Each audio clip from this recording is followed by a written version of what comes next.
Hello, bookish friends. I'm glad you've joined me. My name is Gail, and I am the Fiction Bookworm. So I'm going to do a really quick September reading wrap-up. So I'm really happy about my reading goals in September because I didn't get to everything that I hoped I would read, but I still did pretty well. I got 6 books completed. I have 6 books that I finished, and I'm going to talk to you about today. That despite a very busy month with being a little sick and having a family crisis. So I feel good about my numbers, really. And I feel good about the books that I read. I read some really great books this month. So the first book that I finished this month is called The Long Flight Home. And this was a really good story. It's a World War II novel about a woman who is, her grandfather manages a carrier pigeon farm, and the carrier pigeons become conscripted into the military in World War II to try and get messages out of Nazi-occupied France. And it's about a young man who ends up working for her grandfather as well, and is shot down behind enemy lines. And it's just really about their relationship and what they each do during the war. I really enjoyed the story. I thought it was a bit suspenseful with regard to how it's all going to end and what's going to happen.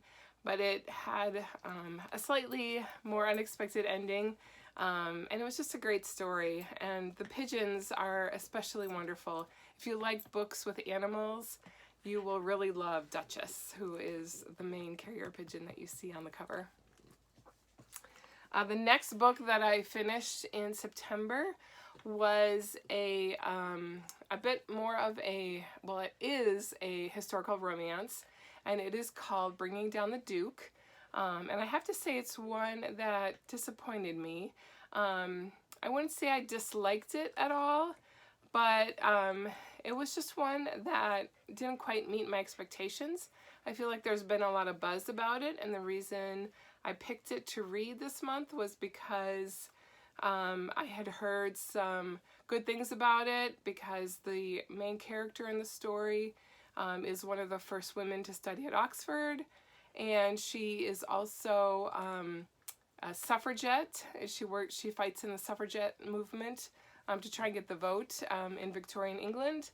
But I think the things that I was most looking forward to about the book were just not done that well. They were more of the boring parts of the book. You know, I felt like there wasn't a lot of interest in her really being at Oxford. That part just seemed kind of like she was sort of killing time until she met the love interest in the story, who was a duke. I think that she was sort of only reluctantly part of the suffragette movement because she was getting a scholarship from them. She didn't really seem terribly enthusiastic until, a friend of hers is being harassed, and that was the first time I really felt like we got a glimmer of her interest in the movement. But I don't know. I just found all of those parts disappointing. I thought the romance was kind of cute, but even that had some things that I didn't really care for. The hero, I don't know.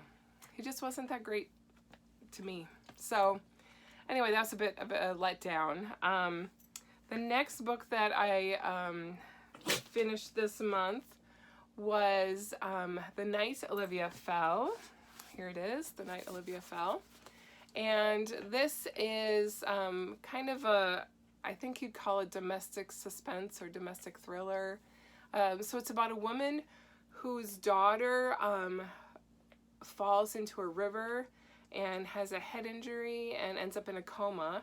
And then she also finds out that her daughter is pregnant. And so they keep her alive long enough for the baby to be born. And it's really the story of the mother investigating, trying to figure out what happened to her daughter.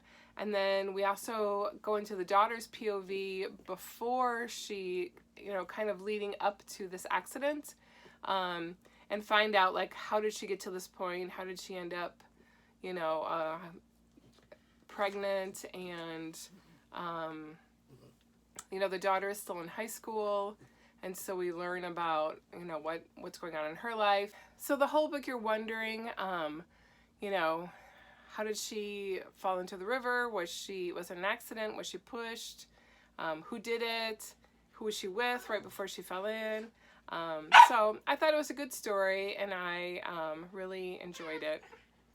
It was suspenseful, but not so much that I felt like I was, heart pounding on the edge of my seat, which for me was a good thing. So for some people it might not be enough, but I really liked it. The next book I finished was Virgin River by Robin Carr. And this is a book that is going to be made into a Netflix series. I wanted to listen to it on audio so that I could be familiar with it when the Netflix series came out. It was published quite a while ago.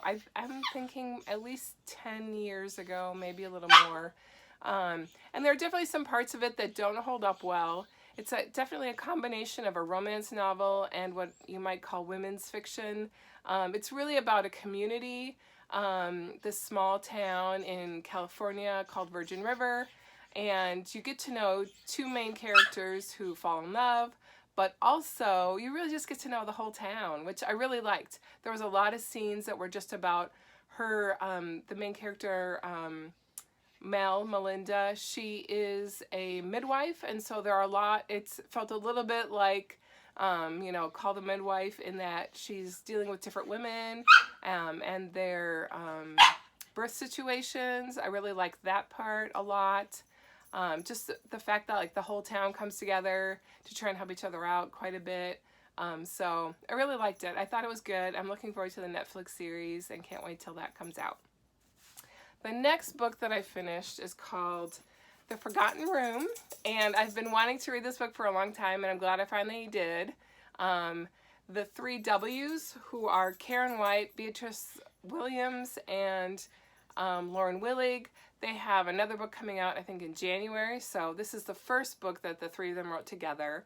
I've also read their second book, which is called The Glass Ocean. I really like this one. It's sort of, it's a three-generational story, and each author wrote one of those generational stories. It's a grandmother, daughter, and granddaughter. I thought all of the stories were really good. I could not tell for sure which author wrote which story. I have a little bit of, there's a few clues in there, but I'm not sure if they're false clues. But I really liked it. It's all set in one building in New York City, and it's sort of about how all of each generation of women fall in love with a man, but something happens, so they don't really make a connection, and there's lots of misunderstandings and trying to figure out what really happened. I really enjoyed it, and it actually got me through a really hard week. So I think this was a really special book. And the last book that I finished in the month of September is The Turn of the Key by Ruth Ware. And this, I'm going to talk a little bit more, I think, in an October video about this book. It is very suspenseful. It really keeps you guessing until the end. And it's a little bit spooky, and I thought it was really well done. I was a little disappointed that I was told that the narrative style is epistolatory. She's writing a letter. That kind of breaks down really quickly, and it just becomes sort of your typical novel. But overall, I just thought it was really well written. I didn't really see the twist at the end coming, and so that was really good if you'd like to be surprised at the end of a book. I do recommend it. I know a lot of people are talking about it. I really liked it. I recommend it. So those are my September novels, and I hope that you come back and watch my October TBR and recommendation video, which will be coming out hopefully in the next week. So have a great month. Thanks for joining me, and I hope that you enjoy reading. Thanks for watching. If you enjoyed this video, please give me a like and be sure to subscribe to my channel. See you next time.